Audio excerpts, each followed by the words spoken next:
Ever wondered how a book could predict one of history's most infamous disasters? A question that has intrigued historians and mystery seekers alike for over a century. Today we delve into the enigmatic world of literature to explore a novella that has astounded readers with its prophetic tale, The Wreck of the Titan. Published in the late 19th century, The Wreck of the Titan spins a tale of an unsinkable ocean liner, eerily reminiscent of the ill-fated Titanic. The Titan, like the Titanic, was a marvel of its time, boasting state-of-the-art technology and luxury beyond imagination. Yet both these colossal vessels, despite their grandeur, met a tragically similar end. The Titan, in the pages of Morgan Robertson's novella, embarked on its maiden voyage with an air of invincibility, much like the Titanic did 14 years later. Both vessels were deemed unsinkable, a testament to human ingenuity and technological advancement. Yet, in a chilling twist of fate, both the Titan and the Titanic succumbed to the icy clutches of the North Atlantic, struck down by the very element they were designed to conquer: icebergs. The similarities don't stop at their maiden voyage or their tragic demise. The dimensions of the Titan, as described in the novella, and the actual Titanic are strikingly similar. Both were the largest of their time, symbols of human ambition and prowess. They were the epitome of luxury, promising their passengers an unparalleled journey across the Atlantic. But, as we all know, both journeys ended in disaster, leaving behind a legacy of lessons and questions. Could it be that Robertson's novella was a premonition of the Titanic disaster? Or was it a mere coincidence that the Titan's tale mirrored the Titanic's fate so closely? As we delve deeper into this mystery, we'll explore the characters that populated the Titan and their real-life counterparts aboard the Titanic. We'll also delve into the eerily similar accounts of foreboding felt by passengers on both vessels. The Titan and the Titanic, two colossal vessels both deemed unsinkable, yet met the same ill-fated destiny. Join us as we unravel the mysteries of these two giants of the sea, and perhaps, just perhaps, we might find answers to questions that have been lingering for over a century. Now meet the captains, the men who steered these giants across the unforgiving sea. On one hand we have Captain Richard Preston from the novella, a character crafted with an air of confidence and stoicism. A man who, despite the looming iceberg, held an unshakable belief in the Titan's invincibility. On the other hand there's Captain Edward Smith, the real-life commander of the Titanic. He too carried a similar demeanor, a mirror image of his fictitious counterpart. Like Preston, Smith was a seasoned seafarer revered for his experience and expertise. And just like Preston, he too was convinced of his ship's invulnerability. These two men, living in different realms of reality and fiction, share more than just a title. Their faith in their respective ships, their unwavering assurance in the face of disaster, binds their stories together in an uncanny parallel. Two captains, two ships, and one shared unshakable belief in their vessel's invincibility. As we delve deeper into the story, we encounter Juliet, a passenger who sensed impending doom.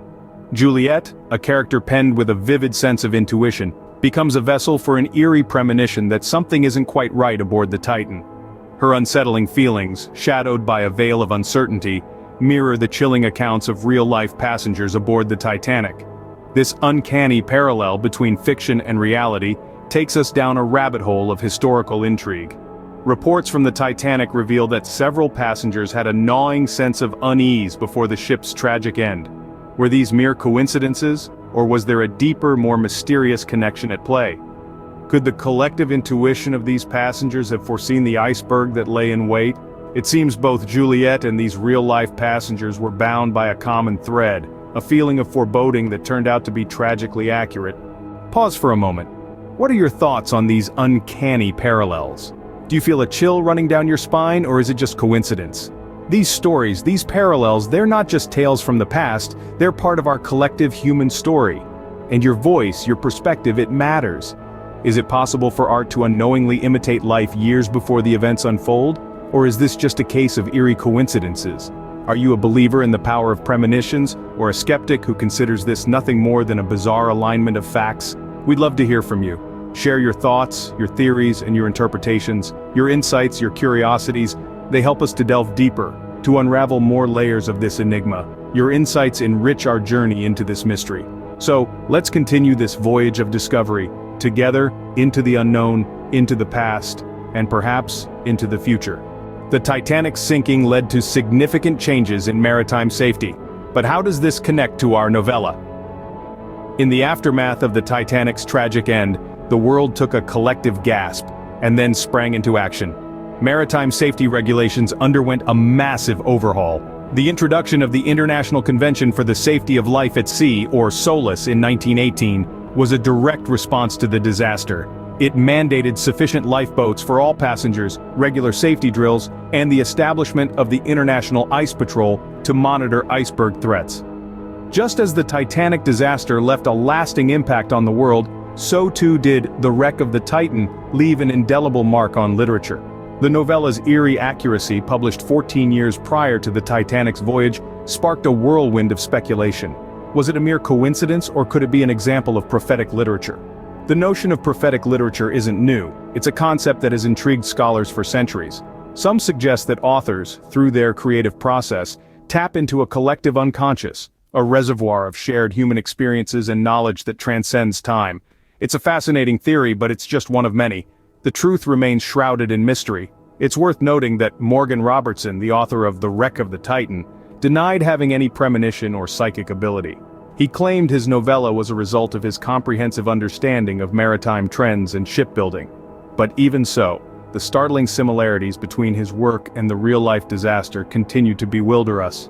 The connection between The Wreck of the Titan and the Titanic disaster raises profound questions about the interplay of literature and reality. It compels us to consider the power of the written word, not just as a form of expression, but also as a potential mirror to future events. As we sail away from this historical enigma, remember, the sea holds many secrets, and sometimes they're hidden in the pages of a book.